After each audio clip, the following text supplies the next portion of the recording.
nomme Binta Fatim Dien, présidente association Aide aux malades mentaux démunis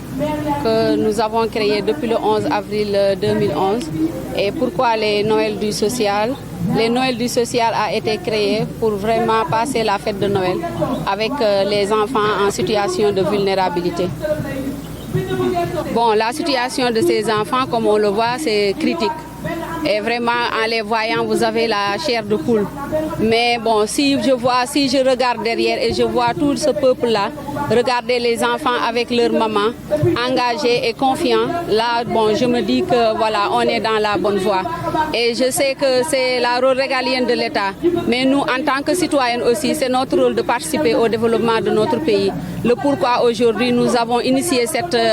association vraiment pour être plus proches d'eux et vous leur dire que vraiment nous vous soutenons et que eux aussi qu'ils sachent que vraiment leurs enfants aussi sont des enfants normaux comme tout le monde et ils méritent aussi une bonne vie. Parce que demain c'est le futur. Et comme on dit chaque jour, dis-moi ta jeunesse, je te dirai quel peuple tu seras. Donc ces enfants aussi vont croiser nos enfants, nos petits-enfants et tout le monde. Donc à nous aussi, on doit les éduquer, on doit vraiment les diriger pour que vraiment ces enfants aussi puissent être intégrés dans la société et avoir une bonne condition de vie. Oui, mais toujours je dis, moi,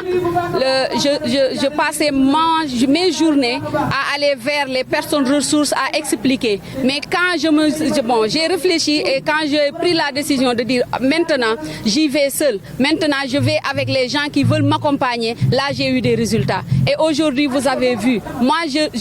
bon, comme on dit, bon, je vais sur ma voie et cette voie aussi j'y crois. C'est un sacerdoce pour moi et je sais que ces enfants, moi aussi je suis nantie parce que j'ai une maman aussi qui a un handicap. Donc c'est pas quelque chose que je viens au pif faire, mais c'est quelque chose que j'ai vécu, c'est mon vécu. Et je sais que ces enfants, ce sont des enfants normaux. Les accompagner, ils méritent, ils font part de la société. Et bon, comme je dis, je suis une femme et toutes les femmes et toute personne humaine connaît en parlant de genre. Bon, quand on a le cœur qui dit allez-y, il faut y aller parce que c'est le cœur qui guide des filles. Ah oui, je voulais même le faire aujourd'hui. Malheureusement, j'ai pas eu vraiment le discours intégral, mais je magnifie cet acte et c'est ça que nous voulons. Inciter les parents à vraiment avoir confiance en toi, inciter aussi la société parce que le regard de la société est très important pour ces enfants-là. Donc nous, en tant que société aussi, on doit les accompagner, leur montrer notre affection et notre accompagnement. Moi, je pense que ce qu'il faut, c'est que converger nos forces pour que demain aussi ces enfants vraiment puissent être des enfants modèles, puissent être des enfants qui se disent ah nous c'est notre pays et nous avons notre partie là-dedans. Oui. maa ngi gërëm ñëpp di sant ñëpp di wax ni tey ji l'association Aide aux malades mentaux démunis ñi ngi ko créé depuis 2011 le 11 avril tey mu am 10 ans mu créé la pouponnière Sourire Bébé créé le centre d'action d'intégration des déficients intellectuels loolu lépp aussi pour vraiment être ci ak ñoom nekk ak ñoom di leen wax ni ñi ngi fi bëgg nañ leen jàppale bëgg nañ leen gunge te loolu aussi ci loolu la ñuy dox boobu ba léegi ndax soo gisee li xew fii tey nga xam ni vraiment ñi ngi départoon ci 150 tey ñi ngi ci 300 ba 400 xale yu ñuy jox ay cadeau parce que xam nañ ni du ñëpp la seen loxo jot seen ginnaaw pour utal seen doom ay cadeau rawatina xale yi donc ñu partager ak ñoom fête bi bégal leen ak artistes yi bégal leen ak partenaires yi nekk fii donc ñoom ñëpp ñu bokkuñ ensemble bu ñu boolee suñuy doole dañuy am lu am solo difficulté amul parce que difficulté du ma ko dund parce que su ma xoolee xale yi dootuma amati benn difficulté ay défi kañ laay am mooy li nga xamante ne ni mooy jëm ci sama kanam mooy xale yi suba ñoom ñooy constituer la population nañu fexe ba population boobu aussi mu nekk population bu saine population boo xamante ni ñoom dinañ ci gis seen bopp te suñ defee loolu dina nekk lu am solo. parce que lii seen ñoom liggéey la ñoom li ma metti dañuy laaj la ne jox leen ma ñu jox leen mais duñu dañ fa ñu toog fa la ñuy toog xaar nga ñëw wala nga yootu leen dañuy dem ci ñoom nag bu ñu ñëwee ci ñun ñu jàpp mais man li ma gëm moom mooy man comme ñoom laa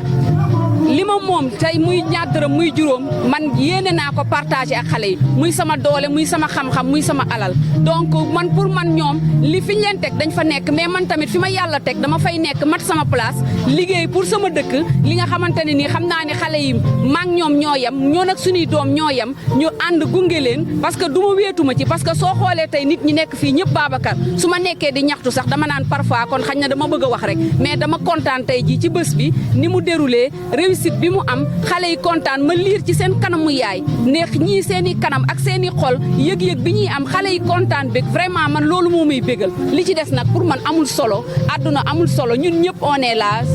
naturellement on vit naturellement on va mourir mais nañu am tracé bu rafet ñu bokk ñun ñëpp ñoo bokk ndey ñoo bokk baay le Sénégal c'est pour nous. discours bi daf ma touché te je sais que ni dinaa fexe ba am discours intégral bi moom mooy nekk vraiment sama objectif moom mooy nekk sama parcours parce que loolu la ñu soxla xale yi ñu protéger leen ñu jàppale leen dimbali leen ba nga xamante ni suba du ñu am lenn loo xamante leen di gaañ parce que soo amee benn handicap nga bëgg ci boole aussi tamit amoo moyen amoo ku la soutenir loolu dafay metti donc vraiment archevêque ba monseigneur Benjamin Ndione maa ngi koy féliciter Benjamin Ndiaye maa ngi koy féliciter monseigneur Benjamin Ndiaye di ko wax ni ko vraiment on suit les médias on suit la télé pour ko wax ko ni son discours nous a marqué et on apprécie beaucoup et ci nit ñu mel noonu lañ soxla te je sais que ñun ñëpp même opinion bi la ñu am ci biir Sénégal nit ñu baax ñi ñooy consulter population bi en tant que société civile on est là pour le peuple pour la population et pour les enfants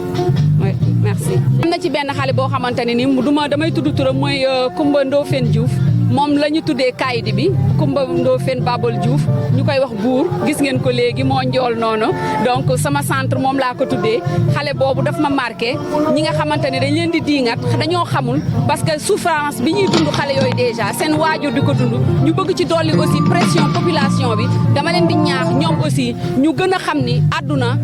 nu mu tërati jaar-jaar la te kenn xamul sa ëllëg tey jii mën nga nekk fu neex suba yàlla yóbbu la ci beneen situation boo xamante ne nii bu défavorable donc yooyu yëpp aussi nañ ci bàyyi xel ñu yërëm xale yi ñu jàppale xale yi xale bu dara jotul sax dañ ko war a yërëm jàppale ko masama xale boo xamante ni dañ ne dafa am loo xamante ne ni moom moo koy tere parfois mu def lépp loo xamante ni da koy bëgg a def nañu gën a vraiment yaatal xol yi voilà merci beaucoup